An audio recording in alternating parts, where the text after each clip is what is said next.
Well, good afternoon, everyone in California, and good morning, evening, wherever you are. Um, I'm Richard Dasher. I direct the U.S. Asia Technology Management Center at Stanford University, and I'm very happy to be cooperating with Silicon Valley Global Health in presenting this Forum on Global Public Health. So we're delighted that you can join us today. Um, Before I turn over the program to our speaker, Dr. Wendy Leonard, I'd like to mention our other co-sponsors. In addition to Silicon Valley Global Health, the primary presenter, this program is also supported by Aaroogya Foundation in India and also by TIP Global Health. And if I can just jump into introducing our speaker, Dr. Leonard founded TIP in 2008 as a means of inspiring local health system innovation to provide high quality healthcare to vulnerable people in resource limited settings. She served as the first physician to volunteer for the Clinton Foundation's HIV mentoring program, clinical mentoring program in Rwanda, and she's continued to work as an educator and consultant to healthcare providers in Rwanda. Closer to home, Wendy is dedicated to providing quality healthcare to vulnerable members of the community in the United States.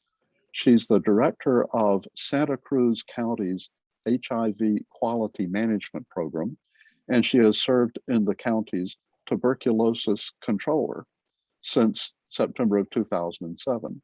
In this work, she successfully collaborated with public health around HIV and TB care, including program design, management and evaluation, and individual patient care. She has been president of the board of directors of the Santa Cruz AIDS Project, and she comes to us with an undergraduate degree from down south, UC San Diego, and an MD from Albany Medical College. And she's been certified as an HIV specialist by the American Academy of HIV Medicine for over 10 years. Wendy, thank you so much for spending some time and joining us today. We're really looking forward to your presentation.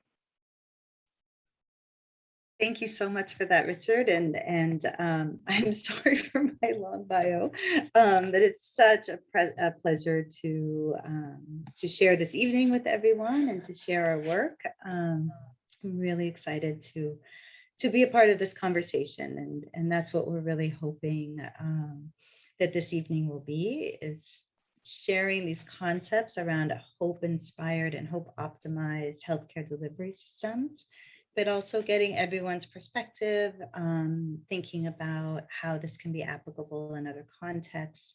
And I really want to thank our sponsors for allowing us to have this time together. And with that, maybe, and we have some visitors in home. So with that, I'll share my screen and start the slide presentation.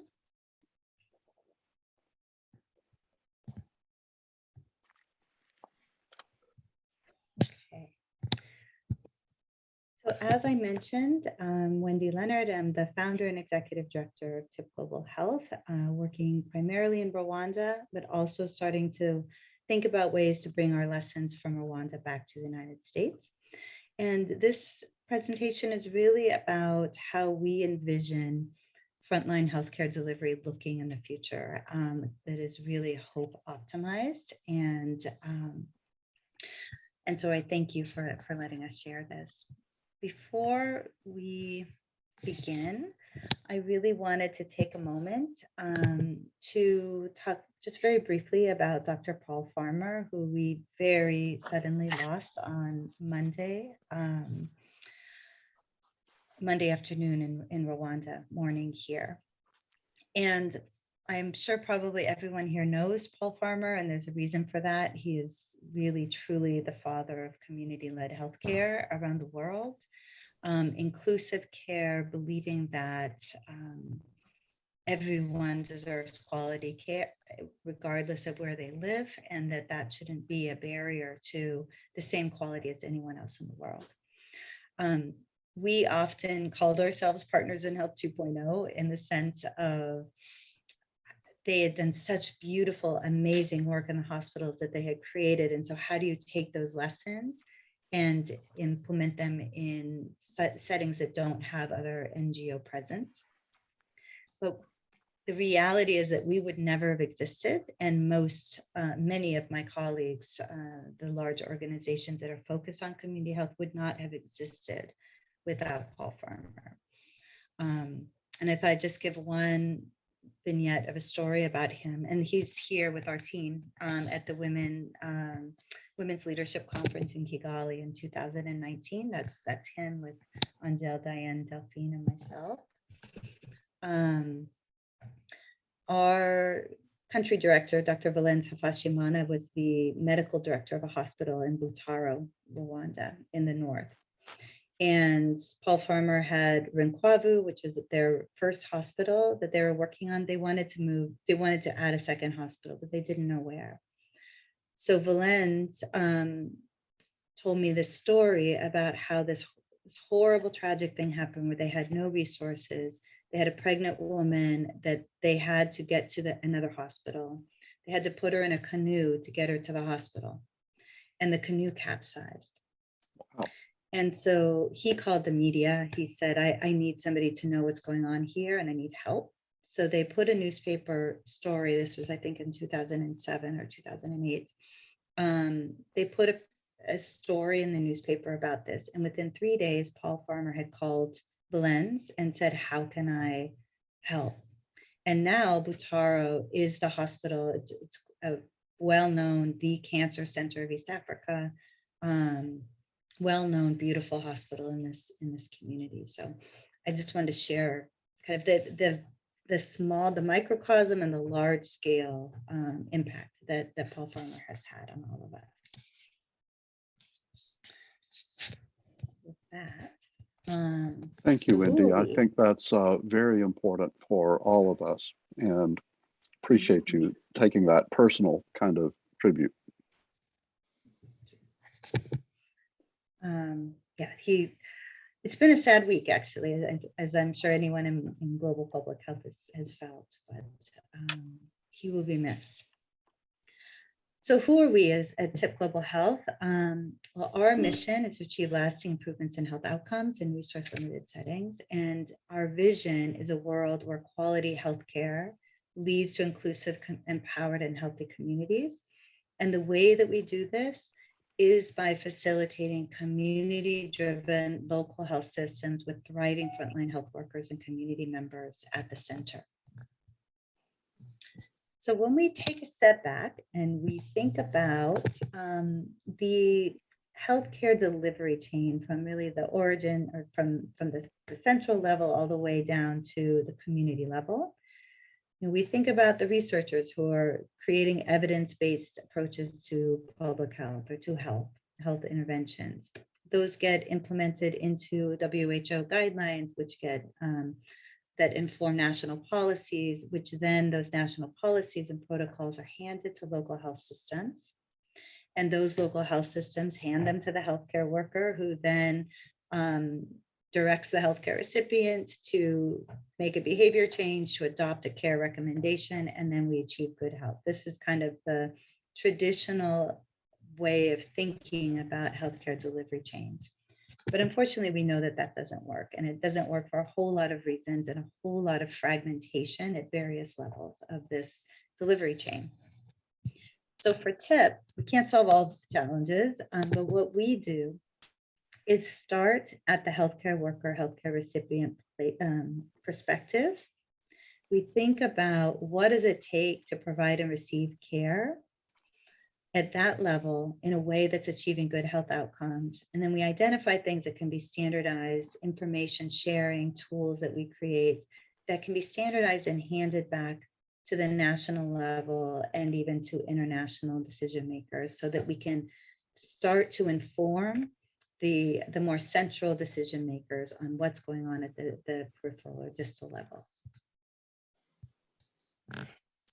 So with that, I'd like to introduce you to Yvonne and Neza. Yvonne is our frontline healthcare worker in Rwanda, and Neza is a pregnant woman with a child. And when we think about primary healthcare delivery, or really healthcare in this modern age, it's really about prevention, early diagnosis when there is a condition, early treatment, and continuity of care. So when you think about what needs to happen to achieve the goals of primary healthcare delivery, Neza needs to access care. She needs to receive quality care from Yvonne. She needs to go home, adopt those care recommendations, sustain them, access care again. And this cycle needs to continue over a lifetime to be successful. So what drives this continual cycle? It's really the relationship between Neza and Yvonne that allows us to continue this relationship, this cycle. Unfortunately, the provider-patient relationship, as we know it, is the cornerstone of successful primary care, but most frontline healthcare delivery systems around the globe look like this. They're poorly designed at the local level, and competing priorities are straining this relationship, leaving both parties feeling disconnected, powerless, and exhausted. In TIP Global Health, our goal is really to think about how do we eliminate the barriers to providing and receiving care in a way that allows this relationship to flourish, and through the process of having each party feeling valued, capable, and hopeful in the future. So, Wendy, can I interrupt you real briefly? Sure. You mentioned competing priorities by different people in the system. What kind of specific things are you thinking of? Well, I'll give a classic example in the United States, although this can be very similar in Rwanda. The electronic medical record, for example, is not designed for patient interaction. It was designed initially for patient billing, and then it was kind of repurposed for patient care. So as a clinician, I have to decide between looking at my patient or looking at the computer screen. If I look at my patient, it means I stay up late at night writing my charts. If I'm looking at the computer, then I might get done on time, but I won't build that relationship. And in East Africa, as much as 40% of frontline healthcare workers' time is spent on data entry and paperwork. Wow. As opposed to direct patient care. Thanks. And please, anyone who has questions, please let me know, because I'm not always seeing everyone. I'm happy to answer as we go. So the why and what of hope. So this is what we're really here to talk about today. And why do we think about hope? And what is it? So first of all, why hope? Well, it actually is a precursor to behavior change, and we'll talk about that more in a minute. It has been evidence-based. It's an evidence-based knowledge that, what am I trying to say? Sorry. It has been demonstrated that its presence predicts good health outcomes.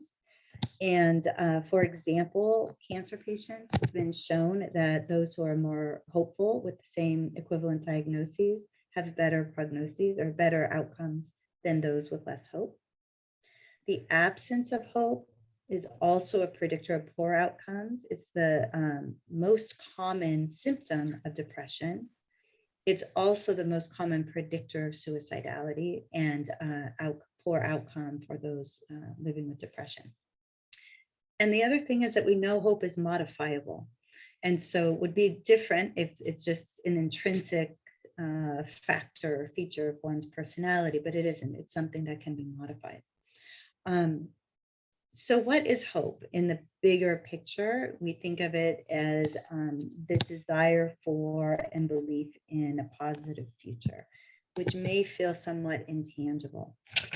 But when there's been quite a bit of research on this, and the objective survey tool that we use to measure hope is called the Hearth Hope Index. And Kay Hirth has been doing hope research since the 70s. The findings of the hope tool can also be broken down into psychometric features. And those are interconnectedness, readiness for change, and future-oriented mindset. So we can think about hope in a broad perspective, but when you start to think about these psychometric factors, you start to see how they're actually essential for effective primary care delivery. Because if we want to change behavior, someone needs to be ready for change. They need to be able to focus on the future as opposed to a temporary state. And relationships and interconnectedness can help to facilitate all of that.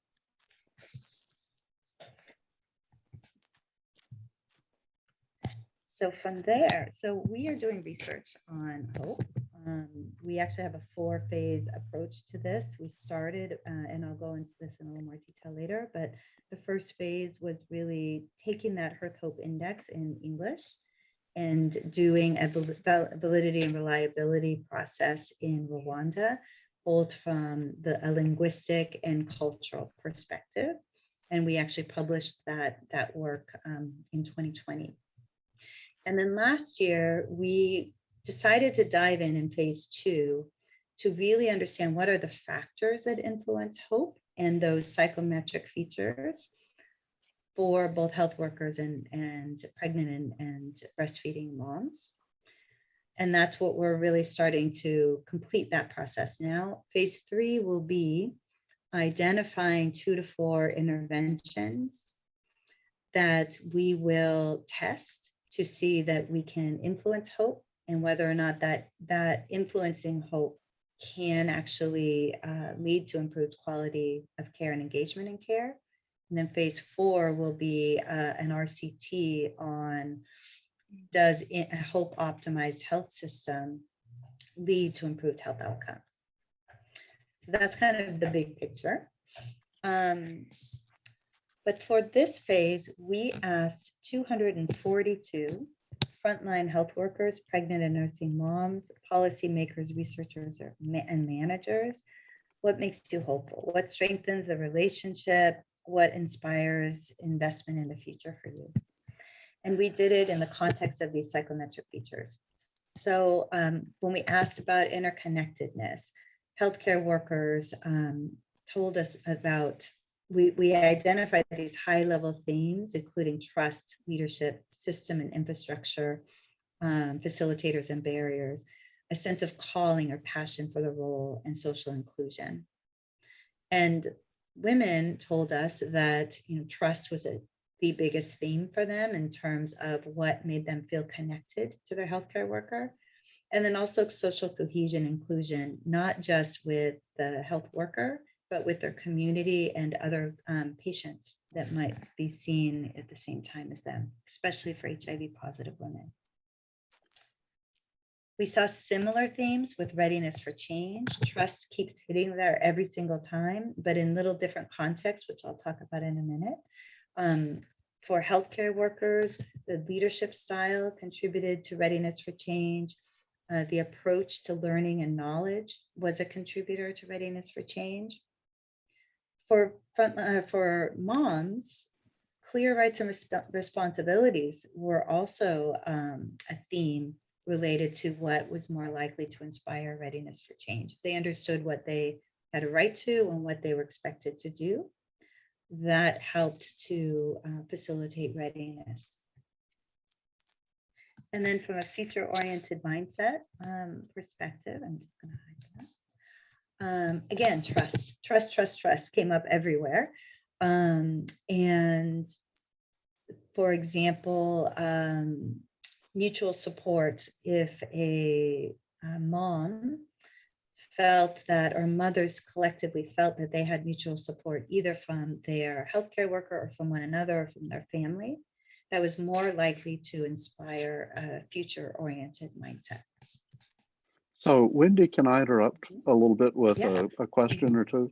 So the left-hand column is on the part of the healthcare worker and the right-hand column's on the part of the women. And it seems to me that the trust is not, in the case of the woman, the lactating mother, she has to trust the healthcare worker. She also has to trust the system. Yes. But the healthcare worker is trusting something totally different, right? Yes, Or and is in she trusting fact, the patient? it's all of that. And I'll show Okay, you. So what I did in the next slide, we'll come to that, okay, because what I thought might be interesting to share tonight is, what does trust mean in each of these contexts? okay. Because trust is a Before really you high do level though, theme. before Mhm. you do though, I have to ask, how does this intersect with sort of more traditional psychological concepts like depression or, some sort of, obsessive Yeah. compulsive disorder? Mhm. I think that is, there are two pieces. I think that, for example, with the PHQ-2, which tests for depression, Hmm. it asks if you have felt sad and if you felt hopeless in the last, I think, 2 weeks. Hmm. But if you just chose one, we might move on. Or we might do a PHQ-9, but we maybe don't identify any high level depression. But then we Okay, stop there. And so you've got two different situations. One is that hopelessness, lack of hope, can be a barrier to behavior change and improved health outcomes. Facilitation of hope can be a positive influence towards behavior change, adoption of care recommendations. But then when you have a condition like depression, addressing the hopelessness, if it's present, also can promote a better outcome for that person, whether it's okay, depression or something else. Yeah. okay. So there's an intersection, but they're different things. Mhm. You In say this that you slide, say that the hope is modifiable, and I think that was a key point. yeah.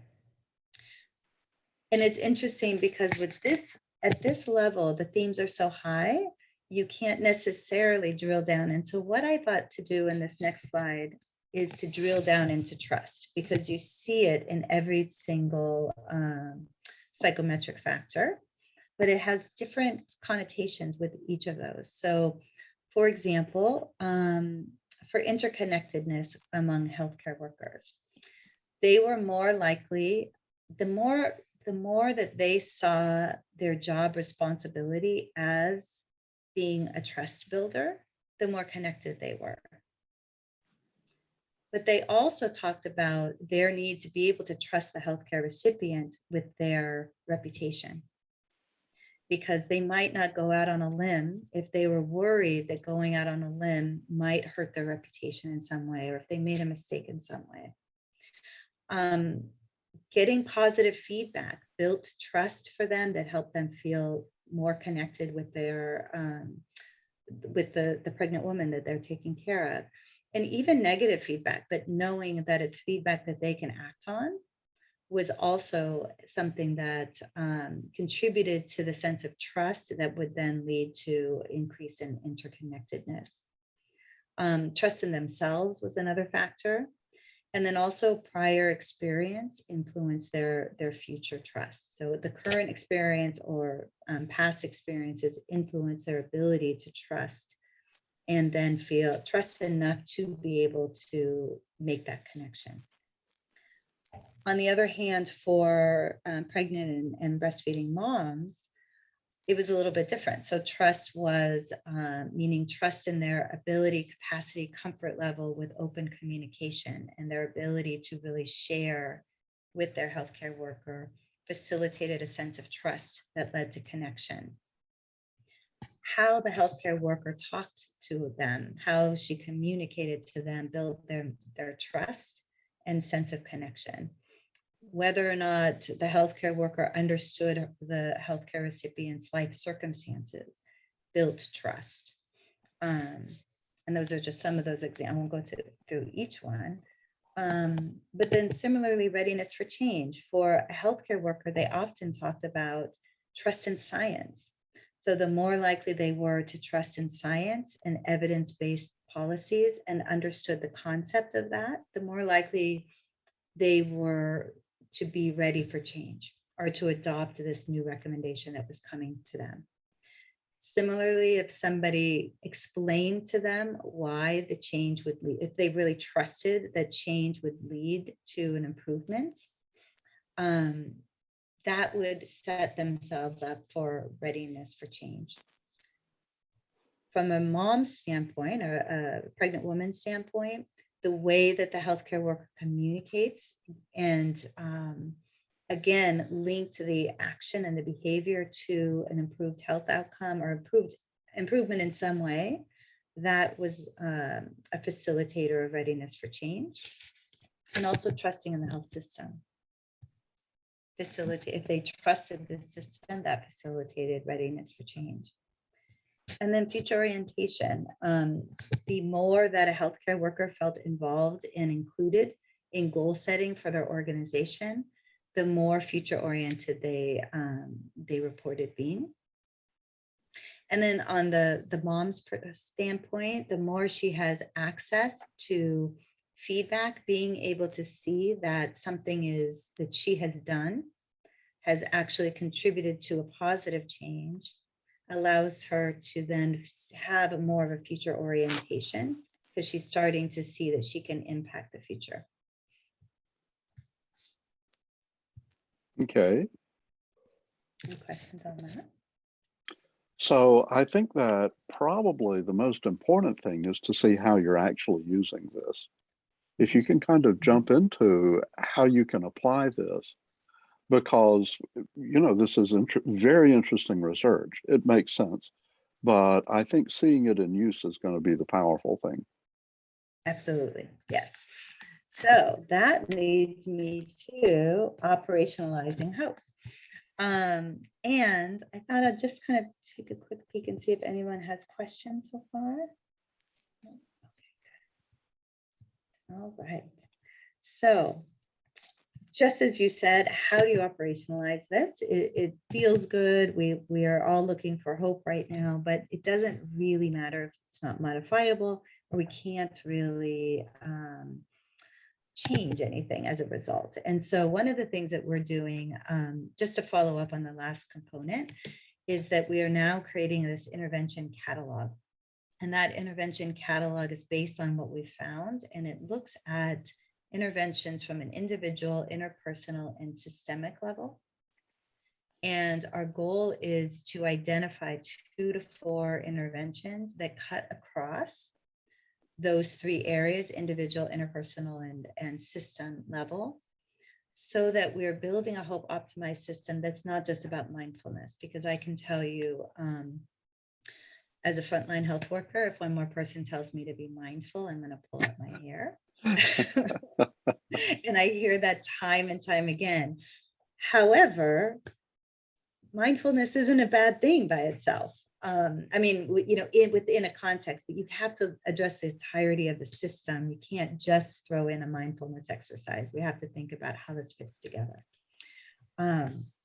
So TIP Global Health, we have a problem-solving framework that we really utilize when we are thinking about community-based care. And so we start by listening to community stakeholders, understanding their challenges, their barriers, expectations, and then we learn about what are the existing health systems that are in place, what are the external pressures, what are the policies, the national policies, protocols, what's expected, what's the perspective, what's the perception of what's expected, because sometimes that's different. And then how do we integrate all of those things and co-design an approach together? But all the while that we're doing that, we're identifying what are the systems and skill sets that need to be strengthened through this process to make sure that this is going to be successful.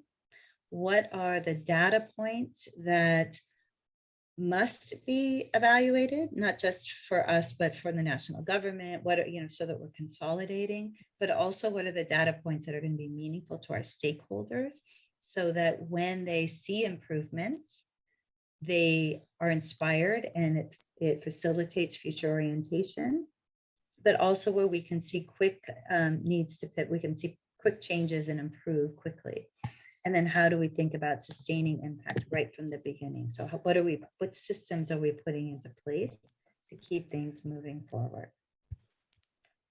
And we've created this primary care toolkit that helps to facilitate all of this in a much more practical way. And then I'll talk about EHESA, which is the digital tool that we have created. But to facilitate this, we first recognize that knowledge transfer is the key to everything in healthcare, whether it's us transferring knowledge to a health worker or a health worker transferring to a patient. So we created the TIP education model, which is based on adult learning. See it, say it, do it, teach it, talk about it. But talk about it is the key. So with every single time that we're talking about health education, we're creating space and opportunity for brainstorming how to implement this new behavior, this new knowledge, and addressing the barriers to that implementation. Here's someone's music going.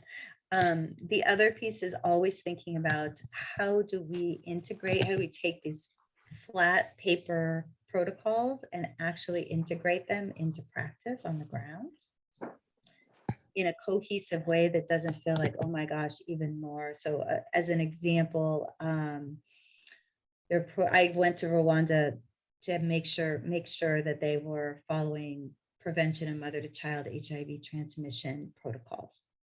And what that meant is really to prevent HIV transmission from mother to child, it's really good antenatal care plus some medications and lab tests.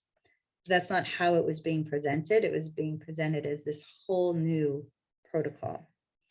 So what we did was look at, okay, how do you improve the quality of care for all your pregnant women and then just add an extra layer? So how do we think about this differently so that we can integrate, move protocols into practice? Then how do you implement? Wendy, yeah. I have to say, I'm a little concerned that time is starting to slip by. So okay, maybe move on a little bit. Okay, sounds good. So I'm going to move to the EHESA's digital health platform. Is a digital tool that we created. It's one of the components of our toolkit. And it incorporates all of these concepts together. And so this is a very practical way to operationalize some of the things that we're talking about. EHESA is designed based on a workflow, all of the workflows that healthcare workers follow. So if they see children in a line and they are conducting weights, 100 weights at a time, they can line kids up and just do a weight, or they can shift to doing individual care. So basically it's been designed to support the workflows of the healthcare worker and also to support best practice clinical protocols. But every single time they enter a data point, it tells them something that they can share with the mom. And then moms have these progress reports that utilize data to demonstrate trends. So for example, you can see here as a pregnant woman, you will see that the heart rate that will show up for the first time a pregnant woman has, we've heard the heart rate, the first time a pregnant woman has felt the baby move, it shows up on her progress report. And then we trend things like fundal height so that she can see the baby's growth over time, even before the baby is born. And then we also utilize this tool in a way that connects levels of care. So for example, a community health worker in the village will sign in under her user type It will give all of the tasks that she needs to do to follow for the protocols, allows her to connect with her patient. Same thing happens for a nurse or a midwife at the health center. And then they have the shared progress report that allows everyone to see information. So everyone's sharing information. Patients can be seen at the most convenient places for them. And we're utilizing data trends at the entirety of the system to inspire behavior change, to build confidence, to be able to address some of the issues that we're talking about in terms of future orientation and readiness for change. Okay, I'm going to stop there. So we have a question from the audience. And Alkesh, would you like to ask your question, or shall I ask it for you? Jump in if you would like to ask. Oh, sorry. Yeah, so I can ask it. Great. So, hi, Wendy. My question was, what different behavioral approach would it need from healthcare workers in order to foster trust, which can drive hope? For example, just unlimited positive regard would be enough, or they need to be more resilient than they are, or it's a combination of different things that will help us to take us closer to that point. It's a really great question. And it's hard to know how much kind of in the weeds to go, but one of the things that we look at, there's something in behavioral science called COM-B, which is capability, opportunity, motivation, and behavior change. So, for example, what's a good example? Let's say that we've given we were talking, for example, about EHESA as a digital tool and how we might study, does this inspire hope? Or does this, so maybe we would look at in our RCT that we're thinking about, we're designing now. What happens if you just implement this digital tool? Somewhere else, what happens if you provide more capacity building, more knowledge training, active listening skill sets, and EHESA? Does that further influence hope? Because now you go from both the capacity and the opportunity, because EHESA provides the opportunity, but you needed the skills to be able to really utilize it effectively. So those are some of the things that we're thinking about is, can you do just one thing? How much do you need to do to build a sustainable system? Does that answer your question? Yes, that does answer my question.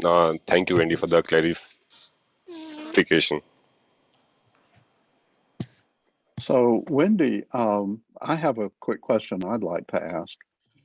When you're dealing with resource limited communities, I'm sure one of the tendencies for people, both on the patient side and the healthcare worker side, is to say, I don't have time to worry about this. You know, I'm sick, what's going to happen?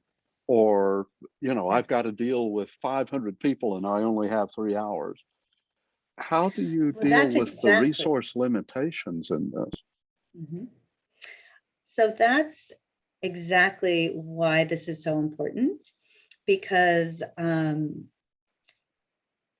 if we don't deal with it, we're going to fail. And so we have to figure this out, because what we know is that, and we see this in COVID, people don't trust the system.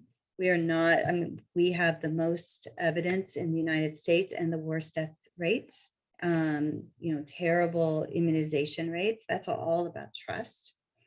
And so we've got to figure this out. And what that means, and that's one of the issues that we have, is that you shouldn't be seeing 500 patients. And I'll give you an example. Sure, of course not. But I mean, you know, yeah. I wonder kind of, let's take a different angle on this. Do you have a great example of somebody who went through this sort of and started out more on the hopeless side of the hopeless scale and really achieved hope? Somebody, tell us a story. Yeah, I wish I had this slide up. So an example of this is our continuous quality improvement initiative. So we said, what we were, so when we started in Rwanda in 2013, the community said they wanted to eliminate mother or decrease mother to child HIV transmission and improve nutrition status. And we said, okay, that's great. But the problem was that's a long-term goal, and trying to get people engaged in that for the long term was really challenging. So we said, okay, let's map this out. What's it going to take? We need that. What does quality care mean? Oh, I'm losing my. So our process to get there is to say we're going to provide high quality care in a way that engages moms in care, and then facilitates adoption of care recommendations, and then ultimately will lead to improved health outcomes. And so that was kind of our theory of change. Then we created a quality improvement, the 5 pillars of quality, which were clinical skills, mother-centeredness, health education, data management, and logistics. We created an observational checklist that evaluated those 5 things. And when we started, we had an aggregated score of 39%, which was terrible. But we brought all 9 health centers together, we presented our data, and we said, okay, you guys, maybe this didn't look so good, but patient-centeredness, mother-centeredness, you were scoring in the 80%. But here's where you're scoring low. So let's create a PDSA, an improvement initiative around one thing. Just pick one thing. So what they would do was they'd go back to the health centers, they'd engage the moms and say, we need to improve this one thing. How can we do this together? And gradually over time, they got to above 95%. There has not been one case of HIV transmission since 2016. And they dropped malnutrition rates by over 60% in the HIV exposed infant community. And so that is a way of how you operationalize hope through engagement, building trust, using data to inspire and inform, and then integrating quality improvement into the system so that it's sustainable. Thanks. That specific example really helped. You know, we're getting to the point that we should be moving to have any time for dialogue with for participating. I need to ask you to really kind of quickly wrap up the presentation part. Yeah. So I think at this point, what I'll just say is 2 things, because I think there's some people interested in how this translates in other communities. We are now in the process of the research that we're doing now. We have some funding from Robert Wood Johnson Foundation, and they have a really big initiative around reverse innovation, which is kind of a strange term, but basically saying, you know, how do we take lessons learned from other countries and bring them to the United States? So we are now leading and serving as the mentors to Henry Ford Health System in Detroit, where they're doing very similar work with trying to address maternal mortality in the African American community, and working with both frontline health workers and these pregnant women in a very similar fashion, understanding what drives interconnectedness, readiness for change, and future orientation. What are the interventions that they can consider, and how does that move us forward in terms of quality and engagement in care and prevention of and improved health outcomes?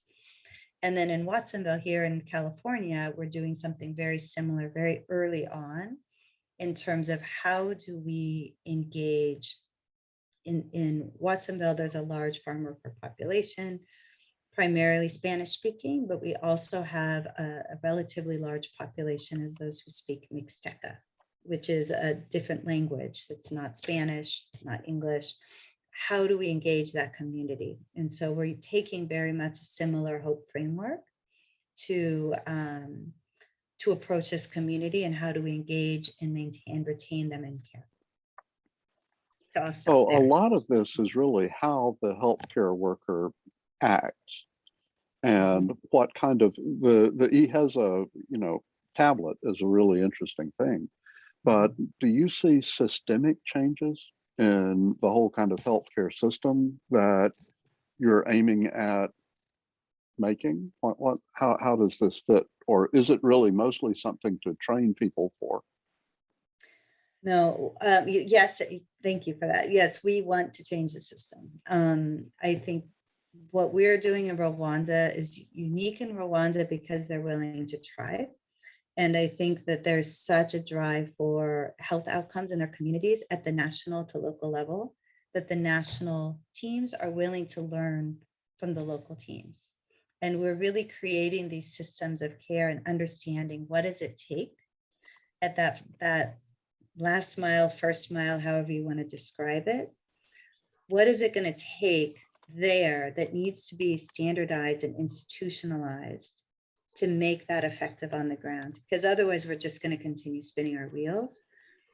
But that story, that challenge is not unique. It's the same thing in the United States, but with a much more bogged down system where I see so much less hopefulness among my colleagues. It feels like a bureaucratic system that's not moving. So I think that's our goal as well, is to change how we fundamentally think about local health systems. I have a little bit of a problem. Okay. Okay, take just a second. I wonder if Dr. Datta is with us right now. Pri, I see your image, but are you online where you can talk or not? So for those of you who don't know, Dr. Priyanjali Datta is the founder of Aaroogya Foundation and has been helping local healthcare workers in India to engage more with the female population in India, especially for items like breast cancer screening, where there has been a lot of social stigma against it. And, I wonder, I don't see Pri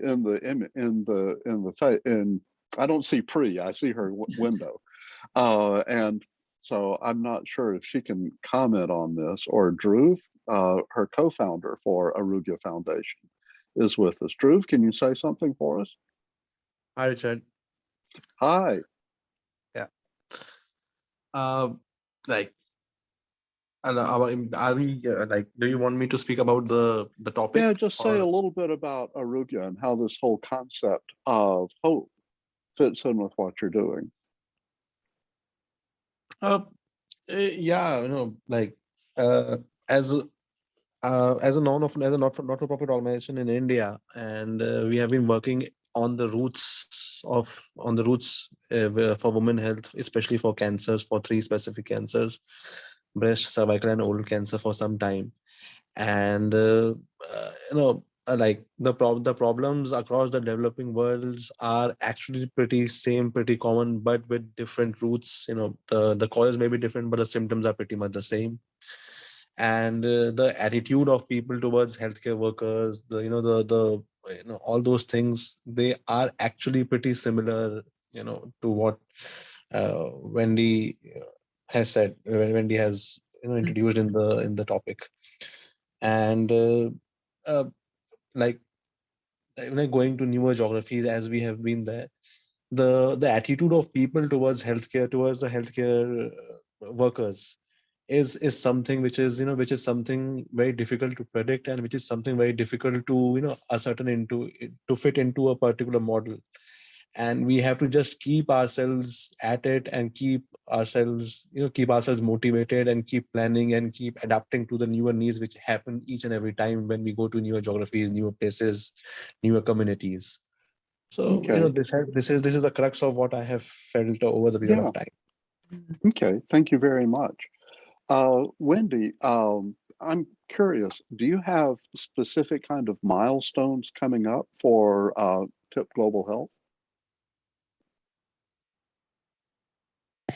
Yeah, so there's several things that we're working on right now. I think one of our biggest goals and inviting anyone that would be interested, we're really wanting to share our work.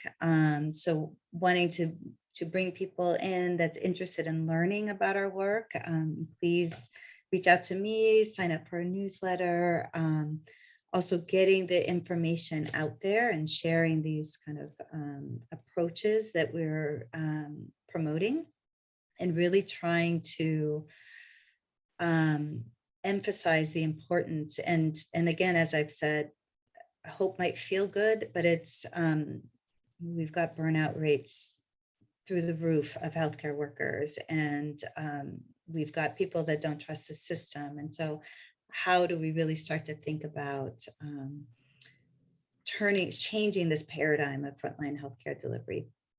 And then we're also building out our research team. So anyone that's interested in working with us, sharing our information, supporting our work, we welcome any of that. So I do see a note that came in from Dr. Datta in the chat. And I'd like to just briefly point out that even though we've got not that many people in the room, we have people here from India, from South Korea, from Japan, from the East Coast of the United States, and from here in the Bay Area, and very possibly from somewhere else that I'm not aware of. But these are people that I know. So we want to thank you all for coming together for this. It certainly is an important topic to make sure that not only do you deliver healthcare, but that the patient accepts the healthcare and acts on it, and that you really have this feedback so that you create a virtuous cycle of patient and healthcare provider interaction that leads to ever increasing hope as well as is based on hope. I'd like to ask Martine if you would say a few words on behalf of Silicon Valley Global Health, which is the primary producer. Martine is the CEO of Silicon Valley Global Health. Oh, okay. Thank you. I just see a note from Pri coming in as well. Yeah. Thank you, Pri. So, you know what, when Wendy was talking, I was reminded once again, words matter. And you made a very interesting observation, Wendy. You talked about last mile population or last mile communities, or maybe first mile, you said, as almost an afterthought. And I thought, yes, why not switch it around? Why do we call these communities last mile communities? No, they are first. They are our objective, they are our focus, and they are the demographic that we wish to work with and impact. So they are our first mile communities, right? And that's where we start, and that's what we will move forward from. I was really struck by your presentation and how you really work and focus on people and the connectivity with people. I think that is what we hope to accomplish with Silicon Valley Global Health, is pointing out people who are working on initiatives that are really impacting communities where there's a lack of services. Our focus tends to be on global health, public health issues. But your